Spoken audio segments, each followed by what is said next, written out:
శ్రీ మహారాజ్ని సమస్త లోకాల రాజ్ని, సమస్త లోకాల మహారాణి. అర్థం: శ్రీ మహారాజ్ని అనగా సకల లోకాల పాలకురాలు, అఖండ సృష్టికి అధినేత్రి. ఆమె జగత్తు మొత్తానికి రాజ్యాధికారిని, సర్వ సృష్టిని తన అధీనంలో ఉంచే పరాశక్తి.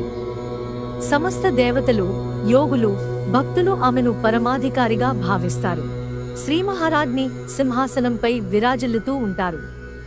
ఆమె స్వర్ణ కాంతితో మెరిసిపోతూ మహారాణిలా రాజసికంగా కనిపిస్తారు. ఆమె అష్టభుజాలు, దివ్యాభరణాలు, కిరీటం, అభయ హస్తం ద్వారా భక్తులకు అనుగ్రహిస్తారు. భక్తుల కోరికలు నెరవేర్చే కారుణ్యమూర్తి. బ్రహ్మ, విష్ణు, మహేశ్వరులకు ఆదేశాలు ఇచ్చే ఆదిపరాశక్తి. భక్తులకు రాజయోగం, ఐశ్వర్యం, విజయం ప్రసాదించే మహారాణి.